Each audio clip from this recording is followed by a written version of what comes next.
Whether you're ready to start that home project or finally found your forever home, our Conquest program has you covered. With interest rates in the 2s. Ask us about Conquest today.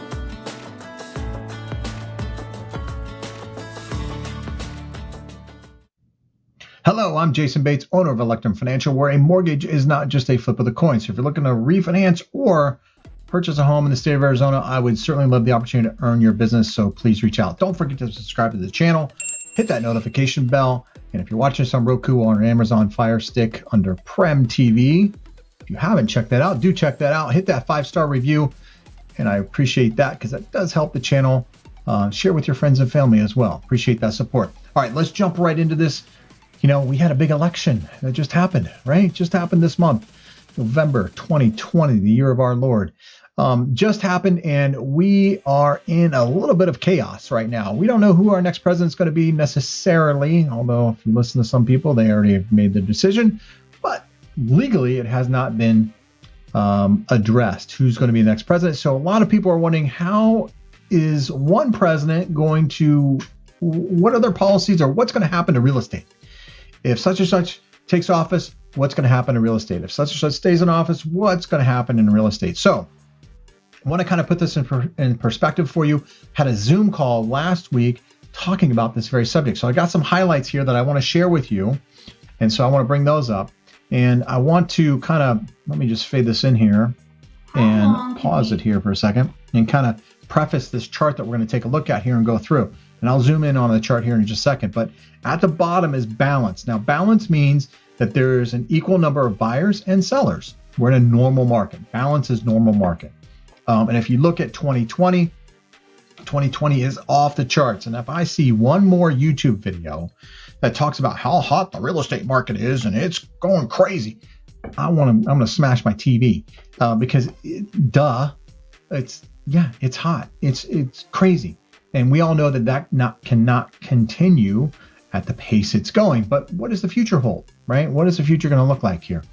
So 2020 in red, 2005, that was the year that was just crazy when people were, I remember buses coming into Phoenix and people buying the entire neighborhood. That's how crazy it was. And here we are in 2020, and it's exceeded what we were doing as far as frenzy house buying in 2005, if you can believe that. 2013 was when the Canadians were in town. The Canadian dollar was really, really strong. You know, a lot of people from up north buying properties down here in our beautiful Arizona weather. And then, of course, 2010 was the year that we had the first-time home buyer incentive. People were getting, $15,000 credits and things like that. So I'm going to let her kind of explain this chart here, give you my 2 cents. And at the end of this little thing, it's only about 3-4 minutes long. I will give you my 2 cents on what I think housing will be or what it will look like going forward. So let's dive right into this and let's get to it. Expect prices to rise going into 2021. And with this whole election, I've got buyers and sellers wondering if everything's going to collapse or prices are going to go down. The answer is no, nothing's really going to happen to their housing prices at this point. Frankly, until this line starts coming down, which it has not started yet, we can't make any predictions on prices doing anything but going up right now. Because when we look at history, it takes a very long time to get from this level down to this level. That's a long journey. That's like we just climbed Mount Everest. How long is it going to take for us to fall down to balance? It's still going to take a long time, people. So even in 2005, it took 8 months to get to balance. In 2013, it took 6 months to get to balance after the Canadians left. You remember that? This was the first time home buyer credit. When that expired, it just took 2 months to get back to balance. So from here, from the time we start dropping, if we continue to drop at a regular pace, it's reasonable to expect an 8 to 10 month journey at the shortest amount of time. Not counting things like pandemics like this, that is an unusual occurrence. So we're not going to assume that we're going to have massive government shutdowns. If we're going to assume that the market's going to be allowed to do what it's going to do, then that's what we would expect. The earliest we could possibly expect prices to even stop rising right now is, at this point, September of next year. September of next year. That is still a year, almost a year away, 10 months or so away. Who cares who's in office right now? I shouldn't say who cares. It's super important that who's in office, because these things and their policies can affect housing for sure. But as the numbers are showing us here in Maricopa County, it's going to be September before we start to see even a dip in pricing. So we're going to see prices increase. And I do agree with this analysis here that we're going to see prices increasing through, I think, actually probably midsummer next year. Now, that's not with saying that if there is a government shutdown, a national shutdown, that we wouldn't see a dramatic drop in prices. As you can see from 2020, when the pandemic, and by the way, I don't really consider it a pandemic. I call it an outbreak. Pandemic to me is a bunch of zombies walking around and just keeling over right in the middle of the street. I don't know that we're at that point. Not saying it's not serious. It's a serious thing. No question about it.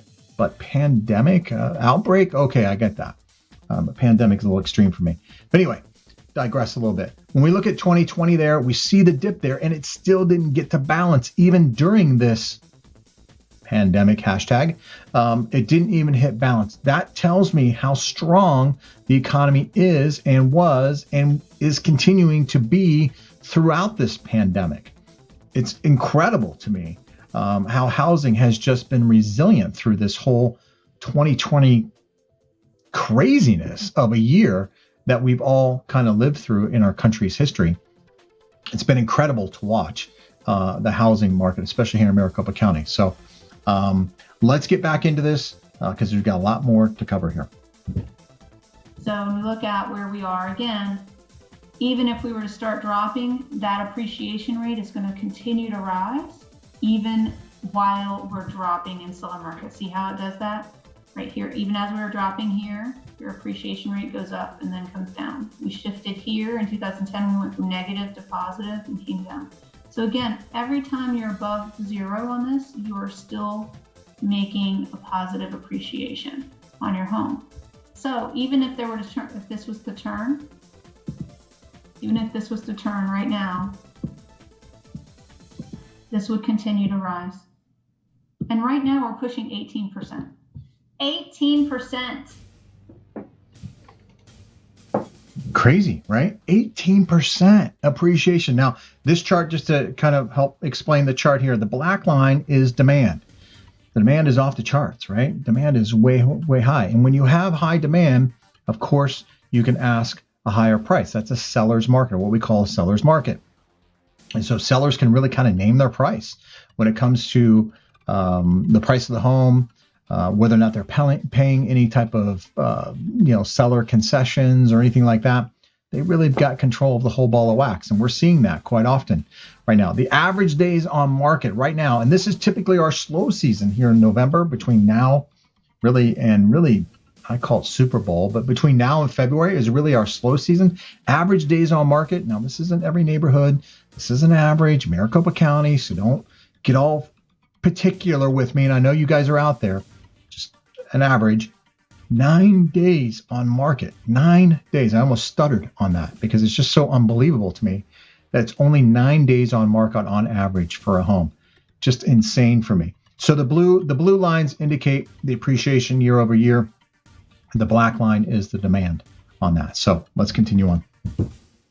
And when we look at the long term, this is really what's causing some people to wonder and have some anxieties. The trajectory of this price is very similar to the trajectory of 2004 and 5. So if it were to shift again today, as you can see on the price line, what we would see is our prices would rise slower. They do not stop rising.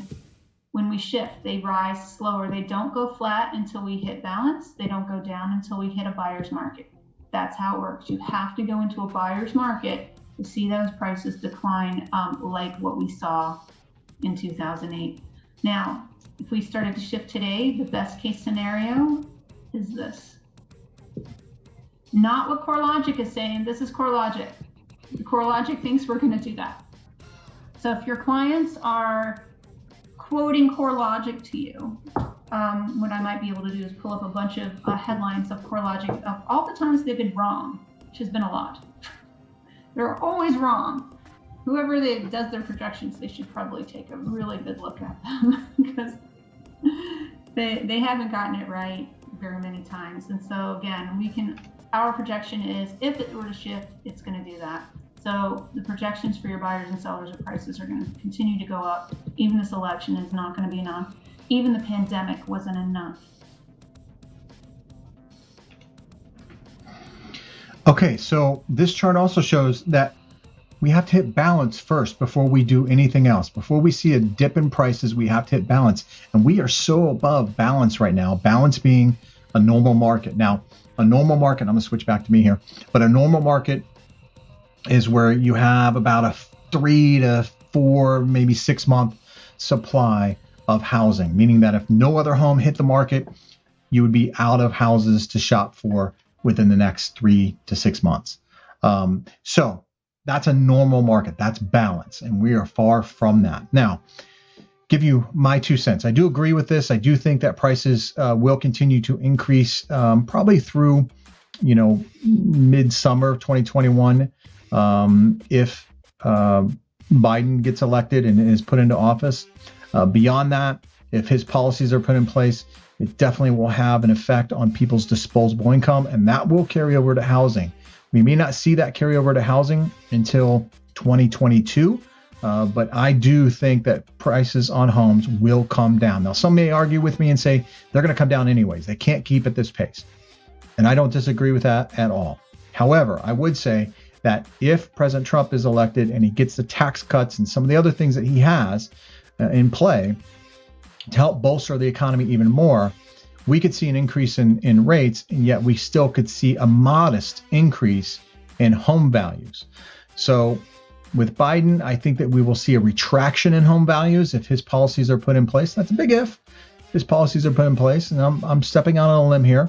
And Arizona is a little bit unique as well because we're pretty close to California and some of the West Coast states here that are having some issues. So we're getting a lot of migration of individuals moving to the state of Arizona from other states, and that's helping keeping that demand at an elevated rate. But that will change at some point. I've said from the very beginning, it's all about jobs. Jobs really are the key to the whole thing and how sustainable this is. Now, when we look at that 2020 chart, it's unbelievable to me. And it really centers around jobs. We were really starting to see last year people getting pay raises at the lower levels, not just the higher white collar jobs, but also the blue collar jobs getting pay raises, people being very confident in their jobs, being able to switch maybe from one employer to the other and get a pay raise at the same time. It's all about the jobs. And that translates then into housing, which is carrying over this year. So we'll see what 2020 brings with the low rates. And the Fed has said that, hey, these low rates are going to continue for the next year, maybe even through 2022.